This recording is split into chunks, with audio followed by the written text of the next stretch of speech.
할렐루야. 우리 옆 사람하고 인사하겠습니다. 안녕하세요. 반갑습니다. 안녕하세요. 반갑습니다.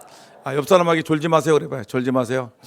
졸지 마세요 하라고. 다시 한번 안녕하세요. 반갑습니다. 안녕하세요. 반갑습니다. 성도님은 아무리 봐도 복덩어리가 틀림이 없습니다. 힘을 줘서 얘기하세요. 성도님은 아무리 봐도 복덩어리가 틀림이 없습니다. 사랑하고 축복합니다. 사랑하고 축복합니다. 아멘. 우리 복덩어리 성도 여러분, 뭐가 이렇게 좋으셔서 우리 복덩어리 성도 여러분, 여러분들에게 성탄의 은혜가 충만하기를 주의 이름으로 축복합니다. 여러분, 우리가 단순하다는 말을 우리가 쓰고 있는데, 이 단순하다는 말을 영어로 쓰게 되면 단어가 두 단어가 있습니다. 하나는 심플, 또 하나는 심플리스틱 이란 말이 있습니다. 뭐가 이렇게 좋으세요? 이렇게 단순하다는 말은 심플이라는 단어, 그 다음에 심플리스틱이라고 쓰는데, 근데 이 두 단어를 정확하게 이 번역을 하게 되면 내용에 상당한 차이가 있습니다. 심플이라는 말은 깊이가 있습니다. 깊이가 있으면서도 단순하다라는 의미가 있습니다. 아주 심오한 진리가 있는 거지요. 심플, 깊이가 있고 심오한데 단순한 거예요. 근데 심플리스틱이라고 쓰게 되면 깊이가 없고 경박한 단순성을 얘기합니다. 그러니까 심플리스틱 아이디어 그러면 뭐냐면 바보 같은 생각이네, 이렇게 얘기하는 것입니다. 그러니까 이렇게 여러분, 어떤 사람들은 단순한데도 불구하고 그 내용이 아주 깊이가 있는 것이 있지만, 단순한데 내용도 없어, 깊이도 없고 아무것도 없는 맹탕인 단순함이 있는 것입니다. 여러분, 그래서 우리가 이 복음의 단순성이다라고 얘기할 때는 심플의 의미가 강하지요. 우리의 복음이라는 것은 단순하지만 깊이가 있고 심오하다는 것입니다. 여러분, 그래서 복음은 이 심플리스틱한 것이 아닙니다. 깊이가 없고 경박한 것이 아니라, 아주 이 복음이라는 것은 심플한데 아주 심오한 진리가 있고 깊이가 있는데 아주 단순한 것이 바로 복음이라는 것입니다. 여러분, 로마 카톨릭을 가보셨습니까? 천주교를 가보셨습니까? 그리고 저 러시아라든가 그리스라든가 저쪽 이 지방을 가게 되면 동방정교회라는 것이 있는데, 이 구교, 우리는 신교라고 하는데 구교의 예배의 모습을 보게 되면 아주 대단히 복잡합니다. 지금 도대체 뭐 하는 걸 모르겠어요. 예배 순서도 복잡 단안하고, 아주 절기를 지키되 절기도 엄청나게 많아도 대단히 복잡하고, 예배를 인도하는 성직자들의 의복도 색깔도 아주 다양해가지고 아주 혼란스럽습니다. 모자를 쓰고 또 뭐를 의식을 행하고 가운을 걸치고 후드를 매달고 호화찬란한 이런 이 성직자들이 의복을 입습니다. 여러분, 이렇게 구교는 아주 복잡합니다. 아주 어지럽습니다. 근데 그 반면에 이 개신교, 이 신교는 아주 특징이 단순성이 있습니다. 예배 순서도 단순해요. 그리고 목사의 의상이나 평신도의 의상이나 제가 입는 옷이나 여러분들이 입는 옷이나 다 똑같은 의상도 똑같습니다. 신학도 단순하고 예배 의식도 단순하고 예배당의 구성도 아주 단순하게 이 세워져 있는 것이 이 기독교 개신교의 특징인 것입니다. 제가 예전에 그 동방정교회, 이 그리스도 정교회의 교회를 가봤더니 정신이 없어, 정신.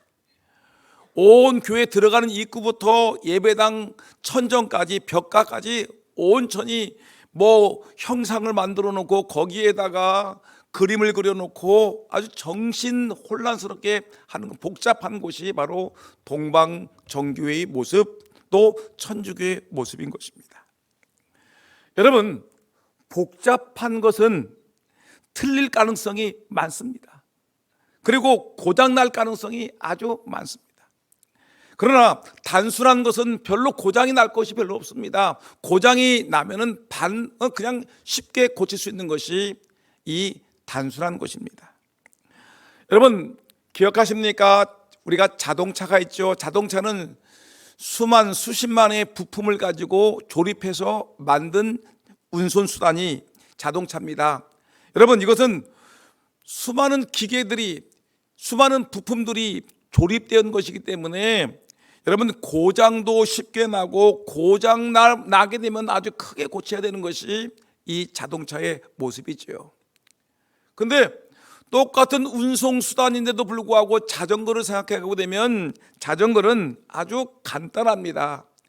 타이어가 빵꾸가 나면은 타이어 빵꾸 떼우면 되는 것이고, 그리고 체인이 벗겨지면 그냥 손으로 내려가지고 이렇게 손으로 해가지고 체인을 끼워 넣으면 되는 것이 이 단순합니다.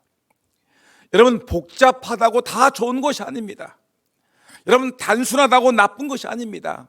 여러분, 단순함에서도 거기에 깊이가 있고 진리가 있고 심오한 것이 좋은 것인데, 저와 여러분들이 믿고 있는 예수 그리스도를 믿는 그 신앙, 복음이라는 것은 단순한데 심플한 이 복음, 심플한 성탄절이라는 것을 우리에게 말씀하고 있는 것입니다. 그래서 종교개혁자 마틴 루터, 종교개혁자 존 칼빈, 이런 사람들은 말하기를 이 종교개혁이란 뭐냐라고 얘기할 때, 종교개혁은 한마디로 말한다면 단순성으로 돌아가는 것이다. 초대교회 단순했던 그 예배의 모습으로 돌아가는 것이 종교개혁의 원 모습이다라고 우리에게 말하고 있는 것입니다. 여러분, 제가 재밌는 글을 하나 읽었는데 어떤 얘기냐면, 어떤 사람이 큰 병을 얻었습니다.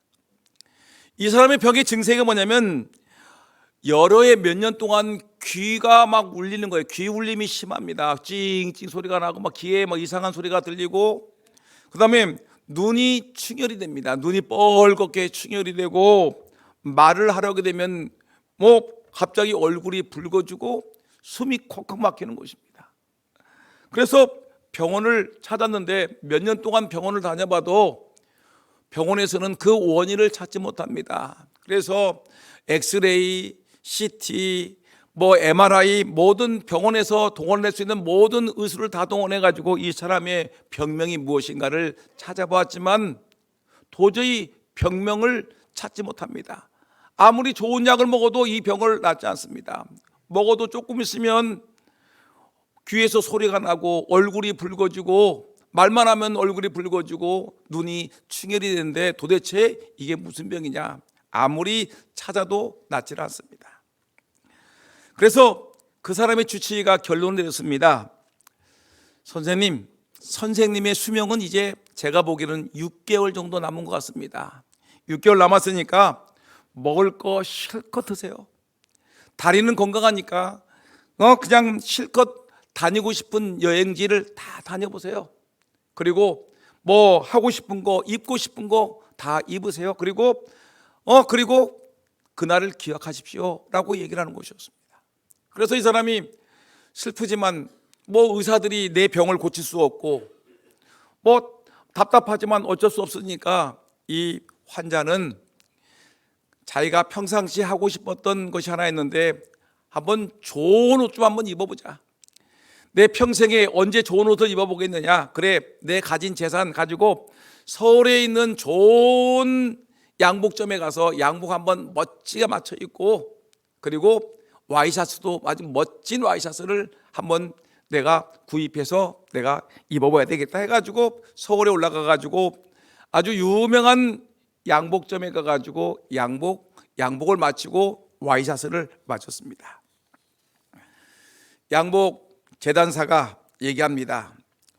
선생님, 목둘레는 105이네요. 105입니다. 했더니 이 사람이 깜짝 놀라서 여보세요, 나는 이제까지 목의 치수가 95로 알고 95를 입었는데 무슨 105입니까? 내 목 치수는 15살부터 105라니까요 라고 얘기했더니, 그래요? 재단사가 다시 한번 목을 쫙 재봤더니 뭐가 나와요? 105가 나오는 거예요. 그래서 선생님, 제가 몇 번 재봤는데 선생님의 목 치수는 105입니다 했는데, 이 사람이 화가 나가지고, 아니 내 치수는 95라니까 그동안 내가 95 사이즈의 와이셔츠를 입었는데 무슨 105야 이 양반아 하고서 소리를 질렀습니다. 그러더니 이 재단사도 화가 나니까 이렇게 얘기했습니다. 손님은 와이셔츠를 105 사이즈를 입으셔야 됩니다.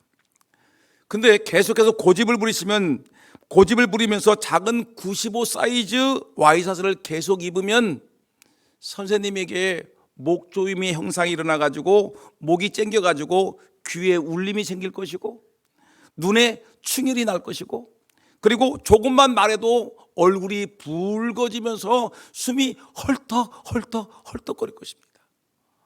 여러분, 이 병이 뭐예요?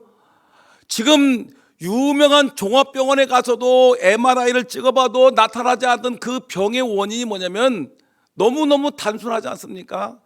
와이셔츠를 넉넉하게 105 사이즈를 입어야 되는데 자기 사이즈는 95라고 그냥 목을 콱 조여가지고 와이셔츠를 95 와이셔츠를 그동안 입어놨더니 말할 때마다 숨이 컥컥 막히고, 그리고 얼굴이 붉어지고 눈이 빨개지고 귀가 윙하고 소리가 나는 그런 몹쓸병이었는데, 와이셔츠 하나만 바꿔 입으면 뭐가 되는 겁니까? 죽을 병이었던 6개월밖에 살 수 없다라는 의사의 진단이 깨끗하게 해결된다는 것입니다. 여러분, 우리 인생은 가만히 보면 복잡한 것 같아요. 근데 가만히 하나씩 잘 챙겨보게 되면 인생이라는 것은 단순한 것입니다. 단순한 거 하나 잘못해서 인생 복잡해지는 것이고요, 단순한 거 한번 해결하게 되면 깨끗하게 인생의 문제가 해결될 수 있다는 사실입니다. 사랑하는 우리 금산장로교회 성도 여러분, 우리 인생사 문제가 복잡한 것 같지만 여러분, 이처럼 와이셔츠 하나만 갈아입게 되면 모든 문제가 해결되듯이 우리의 인생이 단순하다는 사실을 여러분 잊지 않고 살아가기를 주의 이름으로 축원합니다. 여러분, 그럼 인간 세계에서 아무리 복잡하다 할지라도 근데 그 안에 일어나는 문제는 딱 하나입니다. 여러분, 사람들이 근심이 있어요. 근심의 문제도 하나 있고, 병 들었어요. 병 들었는 문제도 하나 있고, 사람이 죽어가고 갈등하고, 여러분 가정이 혼란스럽고 자녀들이 속을 썩이고, 여러분 삶이 문제가 있는데, 여러분 오늘 이 자리에 계신 분들이 모든 문제가 있는데 그 문제의 원인을 제가 진단해 보면 딱 한 가지가 있는데 단순한데 뭐냐면 그 문제는 죄라는 문제인 것입니다. 간단합니다. 죄가 사람의 마음에 들어와 있고, 죄가 가정에 들어와 있고, 죄가 여러분 이 나라에 들어와 있기 때문에 여러분 가정이 흔들리는 것이고, 여러분 나라가 흔들리는 것입니다. 모든 삶의 문제는 죄라는 것에 있는 것입니다. 죄라는 게 뭡니까? 하나님을 배반하고 하나님을 떠나는 것이죠. 하나님이 없다라고 소리 지르는 것이죠. 여러분, 모든 이 인상사의 모든 문제는 바로 하나님이 없다, 하나님을 떠나고 하나님을 배신하고 하나님이 우리의 인생에 관여하지 않는다라는 이런 엉뚱한 잘못된 생각, 죄 때문에 인생에 문제가 생기는 것입니다. 그래서 로마서 1장에서 얘기했습니다. 사도 바울이 말하기를 마음에 인생들이 하나님 두기를 싫어하니까 하나님께서 그 상실한 마음대로 인생들을 내버려 두사, 따라합시다. 내버려 두사 결국은 온갖 자범죄를 행하게 하셨도다. 사람들이 여러분 마음속에 하나님을 두기를 싫어하고 하나님을 안 믿으니까 하나님이 그래 내버려 두는 거예요. 내버려 두니까 인생들은 결국은 자기 죄를 범하다가 결국 인생이 끝나게 되는 것입니다.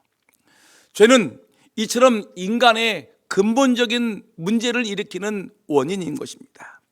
여러분들의 가정의 문제, 질병의 문제, 사업의 문제, 마음의 평안이 없고 염려, 근심, 걱정으로 여러분 살아가고 있는 거, 영혼이 불안하고 두렵고 떨고 있는 거, 이 모든 문제의 근원은 죄인 것입니다.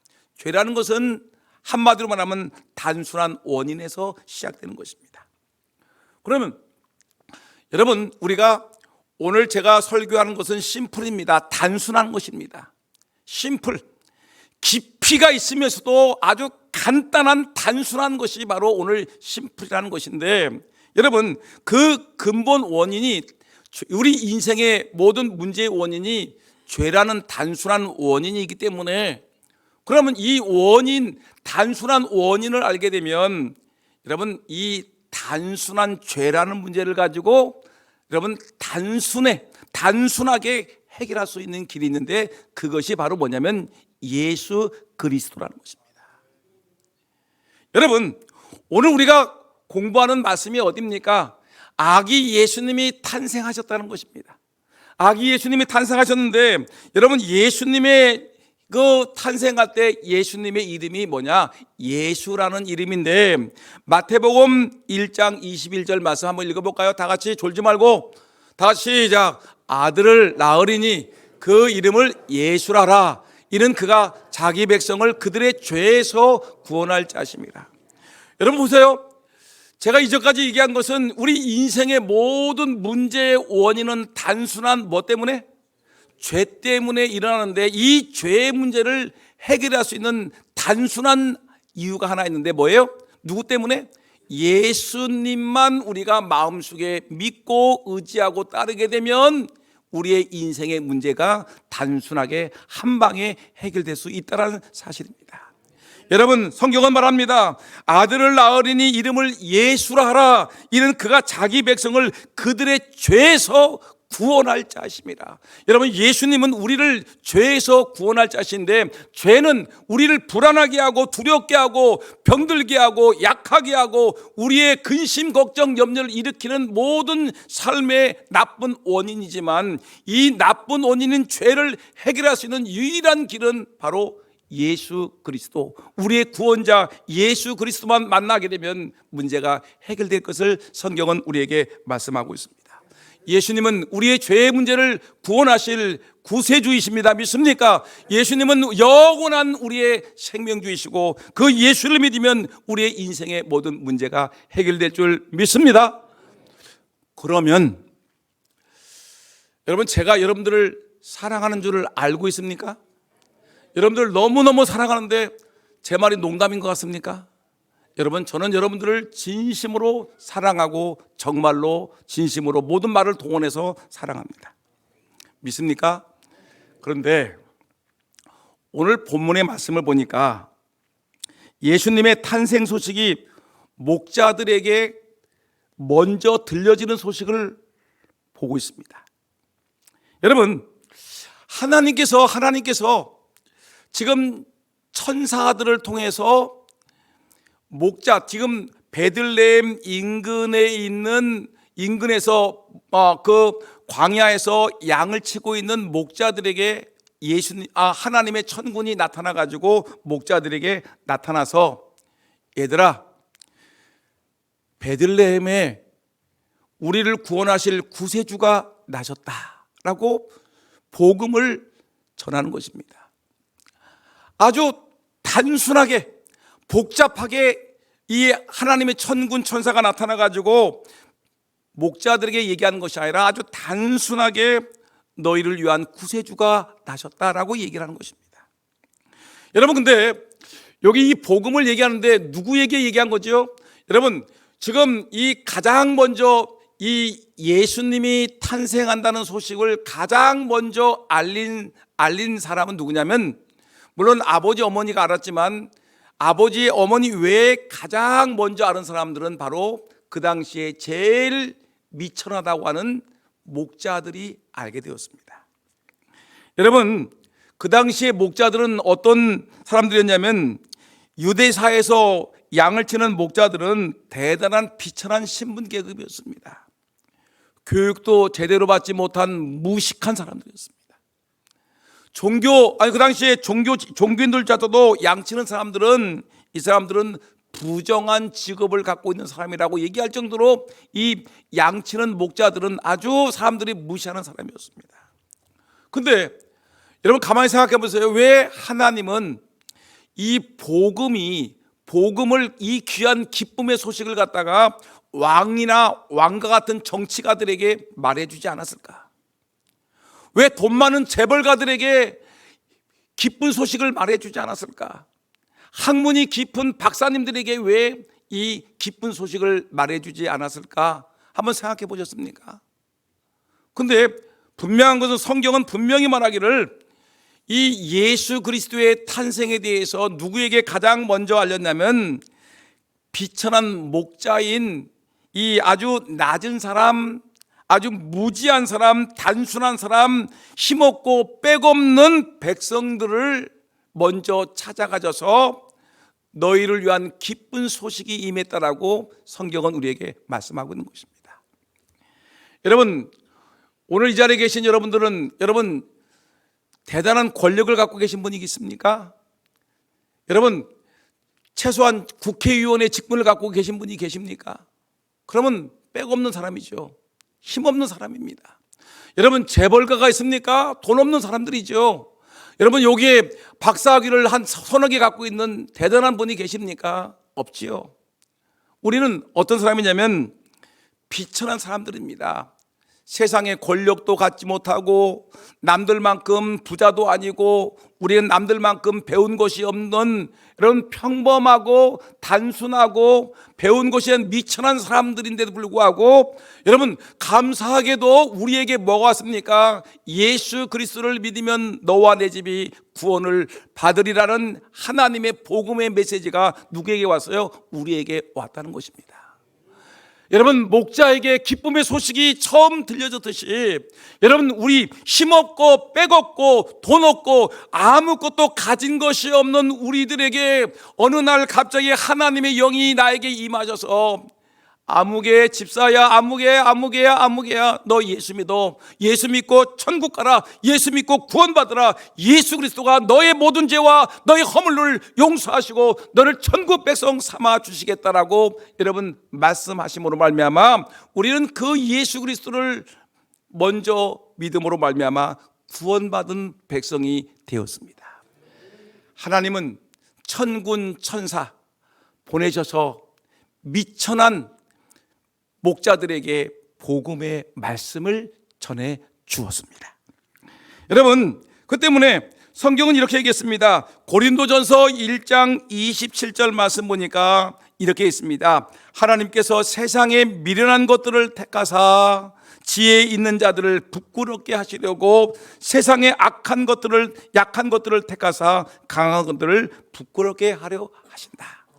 여러분 우리가 먼저 예수님을 약한 우리들이 미천한 우리들이 예수를 믿음으로 인해서 돈 많은 사람들, 권력 있는 사람들, 여러분 그 많이 배운 사람들을 부끄럽게 할 수 있는 그런 천국의 은혜, 천국의 축복을 누렸으니 얼마나 감사합니까? 날마다 내가 예수 믿은 그 이유 하나만으로 성탄절에 오신 예수님 때문에 내가 구원받은 그 하나의 그 사건으로만으로도 여러분 감사하고 기뻐할 수 있는 은혜가 있기를 예수님 이름으로 축원합니다. 더군다나 여러분 어떤 일이 있느냐면 이 목자들은 지식이 아니라고 그랬죠. 미천한 사람이라고 했죠. 극단적으로 말하면 무식한 사람들이었습니다. 근데 여러분 목자들이 복음을 깨달았을까요? 못 깨달았을까요? 복음을 여러분 이런 무지하고 미천하고 배운 것이 없는 사람들도 분명히 하나님의 천군 천사가 왔다서 너희들 베들레헴에 그 구주가 나셨다 기쁜 소식을 전했다. 이들은 이 예수 그리스도의 탄생에 대한 기쁜 소식을 알고 믿었습니다. 그러면 우리는 여러분 너무나 감사하지 않습니까? 우리도 목자와 같이 예수 그리스도를 믿었으니 얼마나 감사합니까? 오늘 보니까 목자들이 들에서 양을 치고 있을 때에 주의 사자가 목자에게 임했습니다. 무서워하지 말라. 내가 온 백성에게 미칠 기쁨의 큰 기쁨의 좋은 소식을 너희에게 전하노라. 목자들에게 천사가 말했습니다. 너희에게 미칠 큰 기쁨의 소식을 너희에게 전하노라. 도대체 무슨 기쁨의 소식일까요? 여러분, 오늘 본문 누가복음 2장 11절 12절 한번 다 같이 한번 큰 소리로 읽어보세요. 시작. 오늘 다윗의 동네에 너희를 위하여 구주가 나셨으니 곧 그리스도 주시니라. 보세요. 여러분 화면 보세요. 오늘 다윗의 동네에, 여러분 다윗의 동네는 어디일까요? 1번 서울, 2번 베들레헴. 다윗의 동네는 베들레헴이에요. 베들레헴. 다윗의 고향은 베들레헴입니다. 오늘 2000년 전 이날, 오늘 베들레헴에 너희를 위하여 목자들을 위하여 구주가 나셨으니 곧 그리스도 주시니라. 구주는 뭐냐면 메시아, 구세주, 구원자. 여러분, 목자에게 하나님의 천사가 얘기합니다. 얘들아, 오늘 다윗의 동네 베들레헴에 가게 되면 너희를 위하여, 너희 목자들을 위하여 구세주가 나셨으니 곧 메시아이신 예수님이시다. 그리스도 주시니라라고 얘기했습니다. 그러니까 너희는 가서 강보에 쌓여 구유에 누워있는 아기를 보리니 이것이 너희에게 표적이니라 하더니라고 천사가 얘기를 했습니다. 여러분, 이렇게 복음이 하나님의 천사가 단순하게 그냥 복잡하지 않게 그 단순한 목자들에게 단순한 복음이 임했습니다. 얘들아, 다윗의 동네 베들레헴에 가게 되면 구주가 오셨어. 구주가 너희를 위하여 구주가 오셨으니까 곧 그리스도, 너희들이 수천 년 동안 기다렸던 메시아가 오셨어. 너희는 가서 강보에 쌓인 구세주를 보라라고 얘기했습니다. 여러분, 이런 말을 들으면 머리가 좋은 복잡한 사람들은 뭐라 할까요? 무슨 이 땅에 무슨 구세주가 나셔? 이거 이단 아니야? 가짜 짝퉁 아니야?라고 복잡하게 막 머리를 굴리고, 이거 혹시 이거 이단 아니야? 내가 잘못 들은 거 아니야? 혹시 내가 어제 밤잠을 못 잤더니 뭐 환상이 나타난 거 아니야? 라고 생각하면서 자꾸만 이상할 텐데, 여러분 오늘 누가 이 말씀을 들었죠? 단순한 순수하고 깨끗한 목자들이 하나님의 천군 천사의 음성을 들을 때 이들은 그 말씀을 어떻게 했습니까? 의심하거나 배척하거나 그를 뭐 어떤 딴 이유를 붙이지 아니하고 이들은 순수하게 그 말씀을 받아들였습니다. 여러분, 하나님의 말씀이 선포될 때 의심하지 마십시오. 여러분, 딴 생각 복잡하게 생각하지 마시고요, 오늘 우리에게 하나님의 말씀이 선포될 때 그 말씀을 아멘, 아멘, 아멘, 오늘 나에게 주신 하나님의 음성임을 듣고 그 말씀에 화답하는 그런 은혜가 있기를 예수님의 이름으로 축원합니다. 여러분, 복음이란 무엇입니까? 단순한 것입니다. 복잡한 것이 아니에요. 가서 봐라. 얘들아, 목자들에게 얘기합니다. 얘들아, 가서 봐라 라고 했더니 이들은 달려가서 예수 그리스도를 만나는 것입니다. 여러분, 예수님을 쫓아가서 만나면, 예수를 믿으면 하나님께서 그를 의인이라고 대접하시고요, 예수를 믿게 되면 하나님과 원수된 관계 속에서 하나님과 화목된 관계로 만드시기 때문에 여러분, 이것이 바로 복음이라는 것입니다. 그 때문에 여러분, 복음을 만나면 어떻게 될까요? 하나님의 말씀이 선포되게 되면 복잡하게 따지지 말고 단순하게 반응을 일으키셔야 됩니다. 합시다. 단순한 반응을 일으킵시다. 복잡한 반응이 아니에요. 이리 머리 굴리고 저리 머리 굴리고 하지 마세요. 하나님의 말씀이 선포될 때는 단순하게 아멘, 내가 이 말씀을 믿습니다. 예수가 베들레헴 구주가 탄생하신 것을 내가 믿습니다라고 단순하게 반응했을 때 우리는 구원이 임하는 것입니다. 여러분, 누가복음 2장 15절 16절을 읽어보게 되면 놀라운 일이, 단순한 반응이 나타나는데 한번 볼까요? 천사들이, 읽으세요. 시작. 천사들이 떠나. 이제 천사들이 보세요. 설명합니다. 지금 목자들에게 천사들이 너희들 다윗의 집에 가게 되면 구주가 나셨다고 했죠. 그렇게 얘기하고 천사들이 떠났어요. 천사들이 떠나 어디로 갔어요? 하늘로 올라가니 목자가, 이제 남아있는 목자들이 말하는 겁니다. 서로 말하되, 야, 천사가 말했으니까 이제 베들레헴으로 가서, 보세요, 단순해요. 이제 베들레헴으로 뭐자? 가서 주께서 우리에게 알리신 바 이 이루신 일을 보자. 합시다. 가서 보자. 뭐라고요? 천사가 말한 것을 이들은 이제 천사가 떠나고 이제 이들이 남았습니다. 이들은 뭐라냐? 한마디로 말하면 천사가 말했으니까 우리가 베들레헴으로 가자. 그리고 뭐 하자? 보자.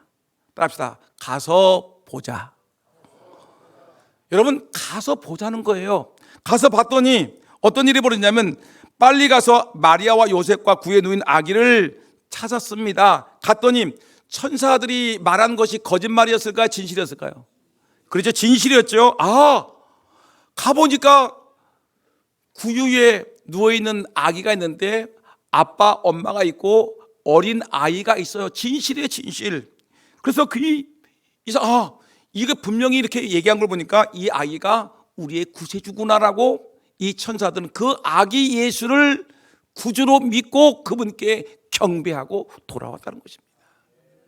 여러분, 하나님의 복음이 선포된 그 순간에 그 말씀 하나님의 음성으로 들으시고 여러분 그 말씀에 아멘으로 화답하는 그런 단순한 반응이 있기를 주의 이름으로 축원합니다. 여러분, 단순합니다. 듣고 여러분 믿어야 되는 것입니다.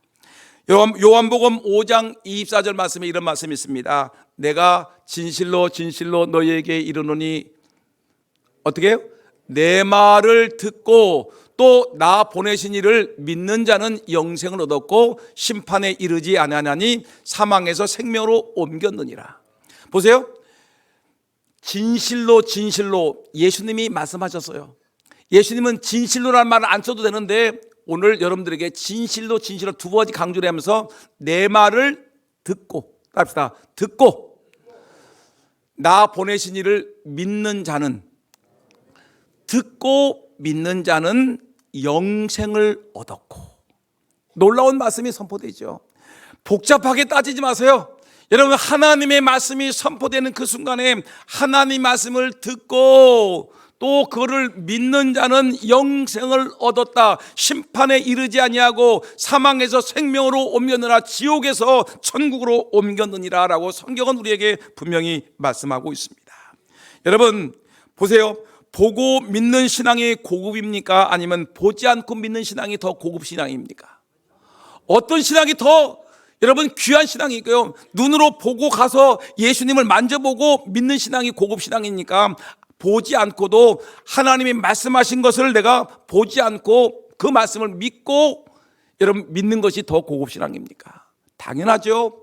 보는 것은, 보고 믿는 것은 어린아이의 신앙이고요, 보지 않고도 말씀이 선포된 것을 믿고 내가 믿습니다라고 고백하는 것이 진짜 고급 신앙인 것입니다. 그래서 예수님은 도마에게 이렇게 말씀하셨습니다. 요한복음 20장 29절에 말하기를 예수께서 이르시되 너는 나를 본고로 믿느냐? 보지 못하고 믿는 자들은 복되도다 하시니라. 여러분, 우리는 예수님이 성탄절에 태어나신 것을 못 봤습니다. 보지 못했어요. 그런데 그분이 기적을 행한 것도, 물고기 2마리와 떡 5개를 가지고 5,000명을 먹인 것도 못 봤어요. 안진뱅이를 일으킨 것도 못 봤어요. 여러분, 나사로를 살리신 것도 보지 못했지만 우리는 뭘 믿냐면 성경에 기록된 것을 우리가 눈으로 보았습니다. 그리고 말씀을 들었습니다. 우리가 말씀을 듣고, 기록된 말씀을 듣고 그것을 우리는 믿었기에 우리의 신앙은 복된 신앙인 줄 믿습니다. 저는 말씀을 결론을 내립니다. 여러분, 우리의 신앙은 단순합니다. 복음은 단순하다, 심플하다. 심플은 깊이가 있는 단순함을 의미한다고 했죠. 심오한 진리가 있는 단순함이 바로 복음입니다. 복음은 복잡하지 않습니다. 복음은 단순한 사람들을 위한 단순한 메시지입니다. 그 반응도 아주 단순합니다. 복음이 선포되었으면 그것을 듣고 내 마음에 믿는 것, 이것이 복음에 반응하는 신앙의 모습입니다. 복음은 죄로 인해 인간은 죽었다. 그러나 인간이 살 수 있는 유일한 방법은 예수 그리스도, 성탄절에 오신 그 예수를 믿는 길이다. 예수를 믿어야 삽니다. 그리고 천국 백성이 된다는 이 복음의 진리를 마음속에 믿고 그 진리를 순종하며 살아가서 천국 백성이 되기를 예수님의 이름으로 축원합니다.